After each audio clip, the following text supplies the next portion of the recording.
you join us for an unboxing video today. Obviously it's Forge World. We've been on holiday for a weekend away. No guesses where we went. Well, one of the places we went anyway. One of the places we went. Yeah. In one of them. Yeah. There you go. That's confusing me. Never mind you guys. Right. So we have Forge World stuff. We have something for my salamanders. We have the Leviathan Dreadnought body, and we have the Leviathan Dreadnought Siege Claw and the Leviathan Dreadnought Meltalons, because it's the fieriest thing I could find. Meltalons. And cool. The claw kind of reminded me of a dragon salamander. Okay. So that's why I went for the claw. There was no tactical reasons for going for those. I have no idea whether those are the best choice, because I've never used this in a game or a proxy of it or anything. You just fancied it. I just thought, oh, it's cool, one of those. Yeah. It was either I'll start my own Warriors Army, which is next, actually. But that'll be next time we go down, whenever that is. For today, we have the Leviathan Dreadnought. It comes in a nice white Forge World box. I did notice they've got a lot of boxes there now, like that kind of thing, as opposed to the baggies that they had. Yes. It makes it a bit. It makes it a lot more like a shop. corporate. Yeah. Ours is either in boxes or blisters now. Yeah.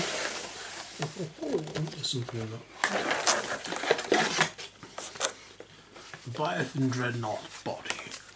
It's not actually instructions, is it? Yep. Holy instructions, Batman. I can't remember anything before we've ever come with instructions that we've had before. No. There's been a little while since we got some from Forge. It would have been the last time we got some from Forge was the last video you guys may have seen when I did my salamanders. Yes. And I actually ordered them, didn't I? Some of those. Did we order them? Was that last? That was the last time we went down, wasn't it? Yeah, it was. Of course it was. Yeah. We have instructions. This is a good thing. It's even in like Horus Heresy sort of colours as well, yeah. I was hoping that the rules for it would be on it as well. That's a shame. Are they not? No. Oh. It's just with it being very much like the rule book. Yeah. Oh well. It's not the end of the world. Got the rules elsewhere. That would have been cool. Right, let's have a look at the resin and make sure that there's no issues. We've got the packing. I remember seeing one of them last time. Yeah. So who's been packed by and everything, and how to prepare resin, which we're going to do anyway. So we can actually have a look, see if we've got all the parts and how they look. So it's fairly clean actually. That's a good start. A bit tight up there, but nothing too bad. We have there. We have some flamers. Of the massive Leviathan's foot. Another massive Leviathan's foot. This appears to be the Volk-like weapons, by the looks of it. Looks like a pelvis. I'm putting lots of dreadnoughts type things together. Not quite sure. Looks like the back part maybe. Like the engine, we've got the head, some other, actually that could be the crotch, dreadnought crotch, just looking at the image, crotch and the head together. Lovely. We have, they're all numbered, these parts. They are all numbered. Yeah. That's part of the leg, so there should be another one of those. Yes, there is. There it is. And bits, oh that's the missile launch type thing on the top, and we have the vents, so there's definitely one on the back, and then I think that might be the arm joints for the weapons and arms to go on, and one large base, largish. Did it say? It says largest base. It says without holes and with holes. I'm not sure what size that is. There we go. Well, that'll book you now, won't it?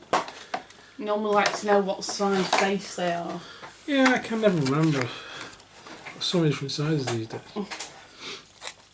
that's the size of the base. If that helps. I don't have a Games Workshop model to show you. Right, okay, so that's the body parts. And we have the weapon parts. We're going to undo these as well. And just see what's there. Have a cursory glance, see if it looks like there's anything missing. Are they all numbered as well? The actual things are numbered like GW13 and stuff. Is that not numbered? 13. Ooh, they are numbered. 14.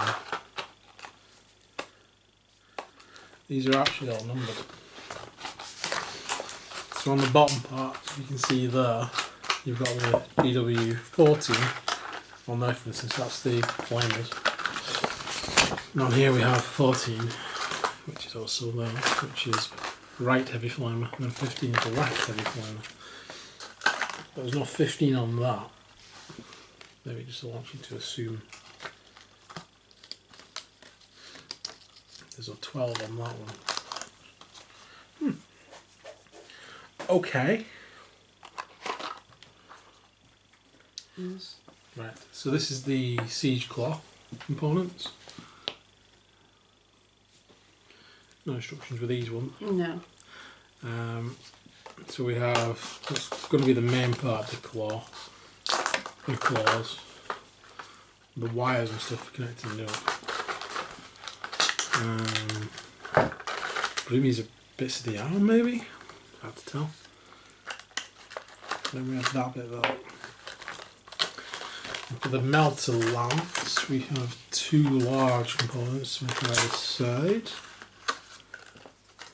You can see how they go together. Which is this bit here. And then we do have a bit there. It goes onto it so far. With these little bits like vents. So that's the melter gun parts. Okay. So we'll start by giving all this a damn good rinse in soapy water, just to make sure there's nothing left on. And I'll go over all these parts, and I'm going to have to decouple them, but they are numbered in the book as well, if it is an issue. I don't see it being an issue, because all of them are pretty obvious as to what they look like in the instructions.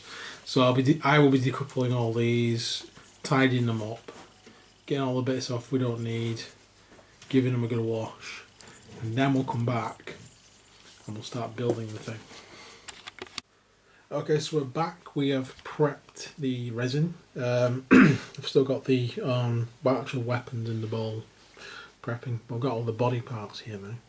So I'm going to start with this bit. You can see that there. Is it numbered on there? I think it's 16, or is it 9? One of these two. Can't read it. 16. Was it 9?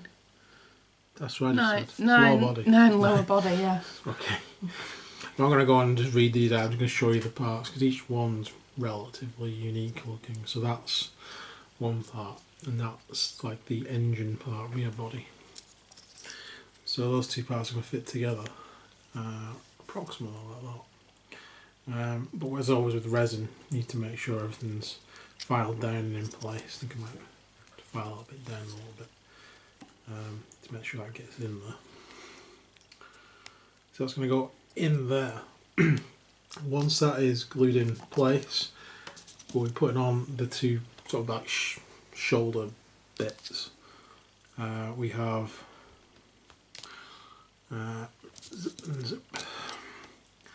these here. So this little groove here should fit in with the groove on there, if you can see on there. So we're going to go ahead and yeah. So we're going to go ahead and glue those bits in. So it goes that way up when it's done, because the head's going to go in there. So I'm going to put these 4 parts together, then I'll come back. Okay, so now we've got this sort of bulky part of the body. Now we're going to put on the exhausts.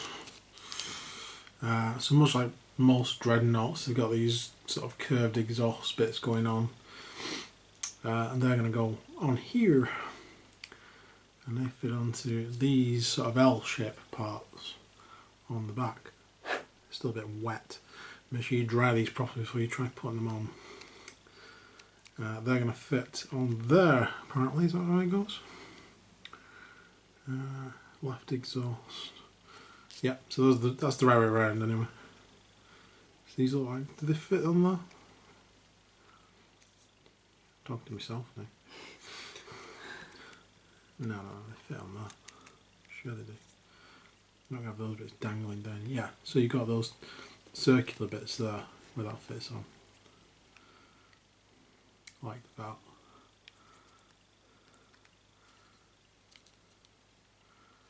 So we'll glue those into place. Then we have the flamers, which I'm going to use. And it's going to be, you could probably either pin these in place if you wanted to. If you want to switch between these and the Volkite weapons. I don't. These are salamanders, they're getting flamers. I know it's a bit stereotypical, but they're having them. These are going to fit into the, like so. So we'll go ahead and glue them on, and in the meantime we'll start on the bottom part as well. So we have the right leg. I'm hoping it is. I hope it's the right leg too. No. Trying to figure out how this is going to go on, because we've got oh,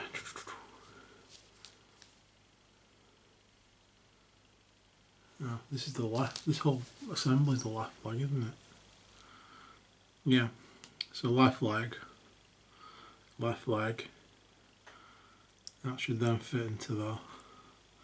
I presume the right leg's on the next page. And that's going to fit into there, leaving this little gap. You can adjust this. So depending on how you're having it stood, walking or whatever, you can adjust that, and then you have kneecap. The kneecap, which I believe is one of these, and then that will fit into place after you've glued in the position you want. And which way round does that go?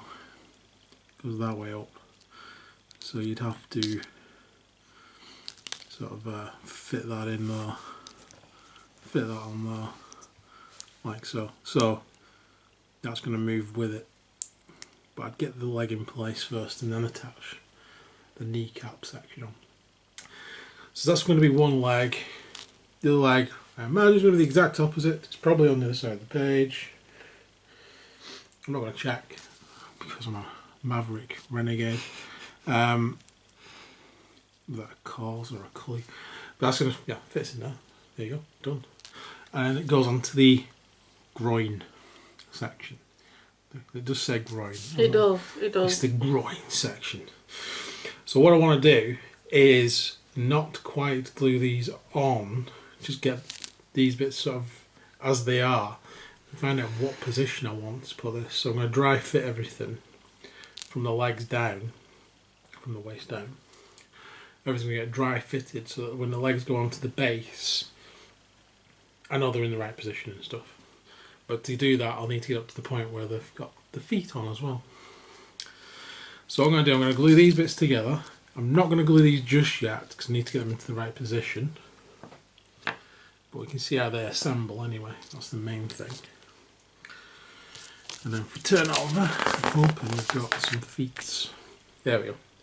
So we have the feet on this side. The leg's not on there, the right leg.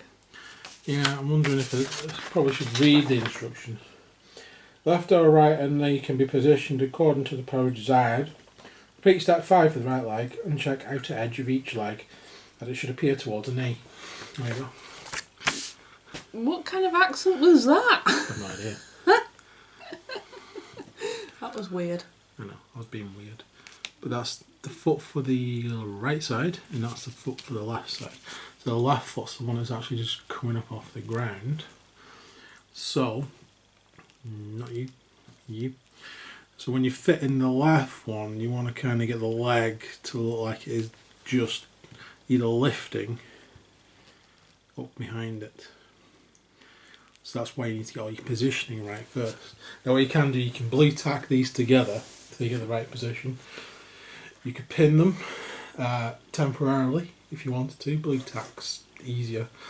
But the best thing to do is get your legs into position with the groin section on and everything, and put them on your base. So if you're doing like a scenic base like this, position everything in place so you know where it's going, which will take us up to this stage, and then we put the waist on, which is this bit. Now this has got one of those sort of ball point adapters type things, so once it's on the groin you're going to be positioning it. So you may, depending on the weight of this, I might pin it, I might not pin it. It'll only be for security, not for actually being able to turn it around. If you wanted to, you could shove a magnet in there and have it magnetised around. It's up to you, you just have to cut that bit off. Perhaps do a bit of drilling in there to get the magnet in, bang. If you wanted to, I'm not going to, it's fine. But that's going to join on afterwards. But the important part is to get this groin section into position and on the base and ready to go. And then I can sort of play around with how the waist goes on, because you've got plenty of give in that. So let's get up to that stage and I'll be back. Yes, we're back. I've added on the waist, so if you can see that on there. Put it onto the base, got it into position. That's still sort of setting. The little trick I did use was to put a little bit of green stuff between the two legs to help sort of like keep the groin in position while it's set. Not a lot. Literally all you need is about twice that maybe on there, because you don't want it to stop the glue from setting. It's just something to sort of hold it in place while it does. And the green stuff itself will obviously come stronger, so don't use blue tack. Don't ever glue blue tack if you've ever tried. Never do that. Okay, so now we can attach the body, which goes in. There is a sort of same sort of attachment there, but this massive bit that juts out, it goes into that bit there, so you don't really have a lot of wiggle room with this. That's going to go on top of there. And then, well, or after, you can do this before you stick it on actually. We've got the upper, I might actually just make sure it fits as well. I was a bit concerned that this bit might actually be bent and not actually dry fit this yet. But it should fit onto that bit there. There is an arc under there that goes on. But before you put that on, the head needs to go into place. So put the head on, put that on, attach it to the waist, and then we're on to the shoulders. So we've got left and right shoulder, which again are ball joints, so you can actually put these into positions. You could, again, like I said previously, you could again use magnets to put it in position if you wanted to. And then the final thing is the optional Phosphex bomb launcher. It's not optional, it's going on. It is optional, I'm just not for me, because it's going on. I've gone to those troubles to get a Leviathan, I'm not putting it on. Fair enough. Who knows, I might get one from a Death Guard in the future. That would definitely be going on, because it's very Death Guarding. But some of the salamanders can have just to reply to the Death Guard a bit. Right, so we're going to attach all those parts. What I will do, I'm going to leave these, much like I did with the legs, not attached, and then I'm going to attach the arms on after I've done that, just to make sure I've got these into the position that I want them in. Now again, you could probably magnetise these arms like I did with the Contemptor Dreadnought for the Death Guard. I'm not going to, because I can't see me using the other variants on this Leviathan for the salamanders. And chances are, if I do get another Leviathan, it'll be for a completely different chapter anyway, with completely different weapons. At that point, I might decide to magnetise things. So, put that bit on. We'll attach that bit first and the head first, so everything's in place there. You can also stick that bit on first, because then the whole body's done. Attach it on there. When that's set, I'll come back and we can start having a look at how the arms are going to fit on. Just quickly, when you're attaching this onto the top, there's a little line in the middle. That line has to sit, I've already glued it, but that line has to sit in the vent part there for it to actually fit on correctly. Just so you guys knew, I'll be back in a moment. Okay guys, oh, not moved any of my tools out of the way this time. Okay, so this is where we're up to. We have the main body attached to the legs, looking very awesome. So next up, I want to position the arm in place. Now, we've got the claw, which, much like the picture it's sat on, that's the claw there actually. The only difference from this picture is going to be the gun. And I'm going to put it on the same side as this because I quite like it on that side, so it looks cool, kind of like it. So what you have is two of these parts. These are the right ones for going on the right side. It's important because there's another set of cable and there's another one of those which Claire's just bagged up. Those are if you want to put it on the left side, so you could have like two siege claws, or you could just switch them around. So if you wanted to do that, you'll need the opposite ones of these, which are actually the ones that are shown on the website, because it looks like it's been built up to go on the the right hand, as opposed to the left where I'm putting it. So you'll need that, and you'll need that to go left, and you'll need the opposite ones to go right. Okay. The rest of the claw is a bit more straightforward. So we have this section here, which is like this hand part, and we have 3 claw fingers. Each of those will fit into one of these sockets. That's easy enough. Right in that. And so you can have it closed or open. I want it to look a bit menacing, so I might have it try and do it a bit more open, but we'll see how much room we've got. That leaves you with this section here. That needs filing down before I actually stick it together, but that's going to go in here, and this is like the back part of the hand. That's the bottom part, that's the top part. The bottom part has the connection for this to go on, and that's going to go on there. Okay. The next section of this is much like the knee joint, you have an elbow joint. Oops. And much like the knee joint, that fits into the. So you do have a bit of play on this on exactly how you want to place this. Then we have this section. Now the blocky part of this, that bit there, that's the back, and that's going to go on there, leaving that bit pretty open. So you've got quite a bit of movement in there as to how you want to position it. The last piece, well, second to last piece, is this bit. This is the part which will attach to, where is it? Which one is it? Oh, come here. Which will attach to this, which we saw before, that's the arm joint, which is going to go on here. That bit will attach in to the, like so. Now, on here, you can see there's actually a groove in there. That groove is for this to go on. So there's a left and a, as I said, there's left and a right.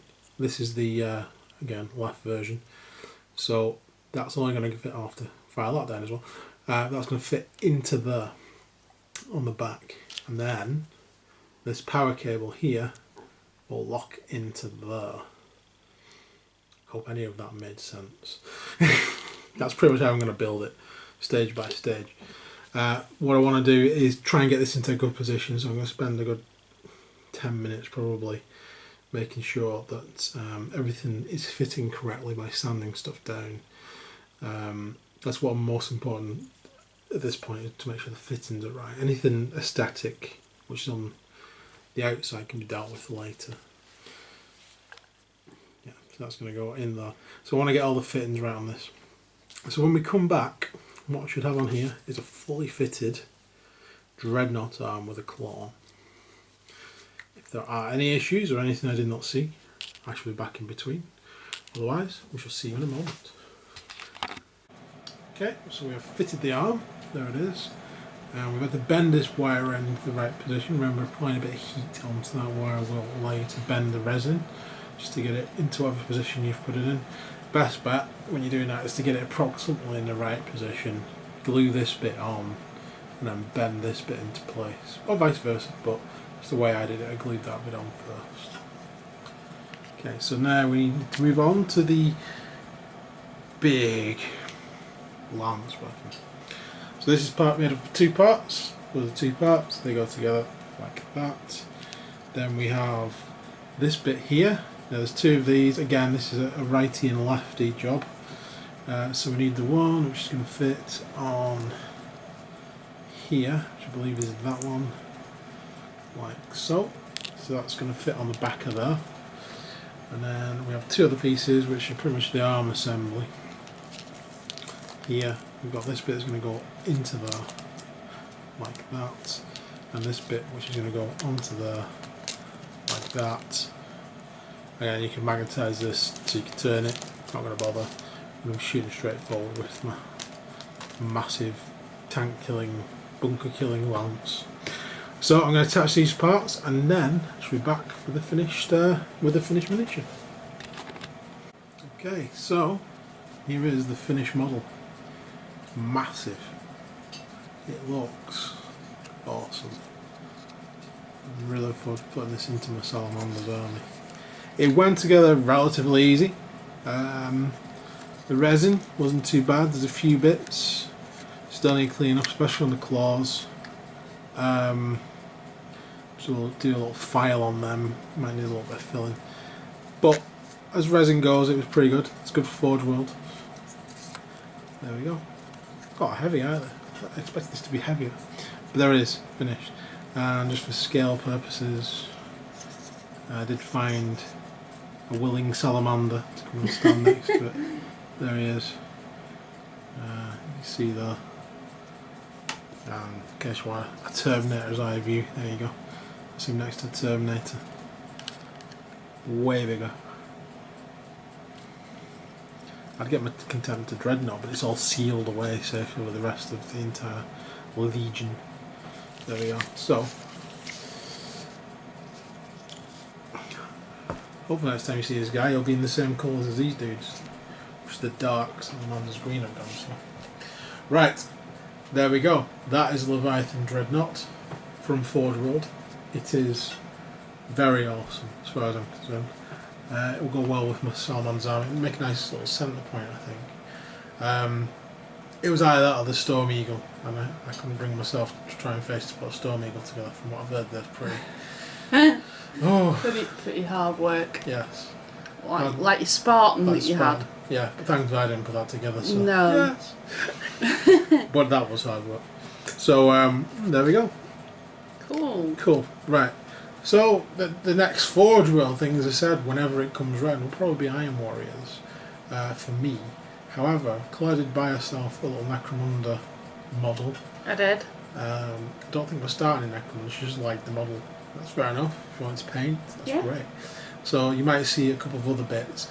She did also get something. There is other things as well. The Emperor's Children, which we've had for ages. Yes. But we did buy something else for that as well. So if you stay tuned, you might see a few Emperor's Children themed things coming through on the channel.